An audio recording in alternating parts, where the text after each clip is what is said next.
Okay, so continuing on, we were talking about the oxygen tank, and some of you have already worked with oxygen tanks with patients, and that oxygen tank can be a small tank that can be, hooked to their wheelchair or is kept close at the bedside or in the recliner chair, wherever they are. Can also be used in the home care setting where it might be a larger tank and then they just put some extended tubing that allows the person to be able to be a little more mobile and not hooked up to a wall unit. You have an oxygen concentrator, which is a machine that removes oxygen from the air and then converts it and forces it through the tube for the patient. You also have a liquid oxygen system, a portable unit that's filled from a stationary unit, and then the portable unit can be worn over the shoulder. You may have seen some people walking around, maybe at the grocery store or somewhere out in public with one of those systems.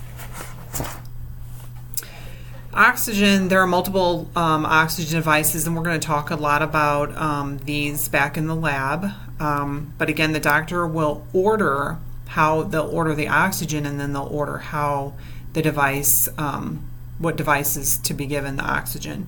That can be given through a nasal cannula. This is going to be somebody who receives very low amounts of oxygen.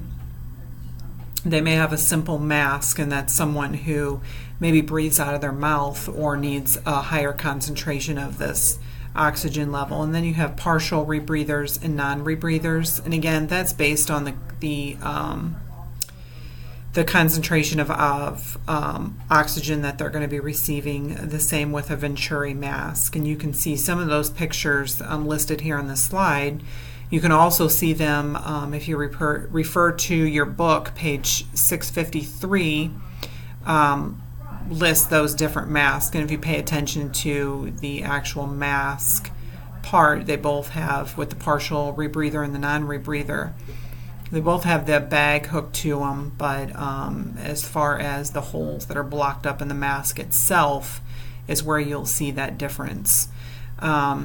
Know that either way, you guys are not responsible for that oxygen, but you were responsible in caring for the person.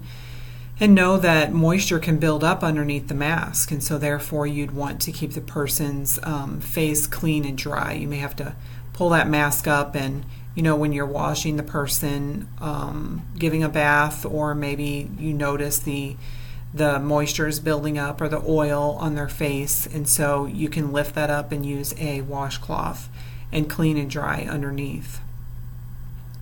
You'll need to give mouth care, and so you'll pull that mask up and be able to give good mouth care. Know that oxygen can be drying to the mouth. And so mouth care is going to be an important thing that you're going to have to do, and applying moisturizer to their lips.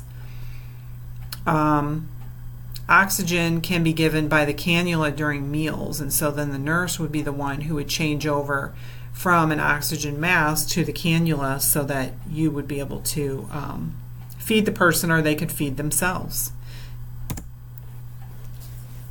Flow rates.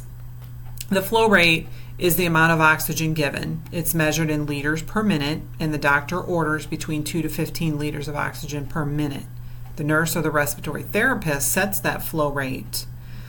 And again, it's not your responsibility to maintain that level of flow, only to report to the nurse if the person feels they're not getting enough oxygen, or the tubing has come loose, or the tubing or mask is not on the patient properly.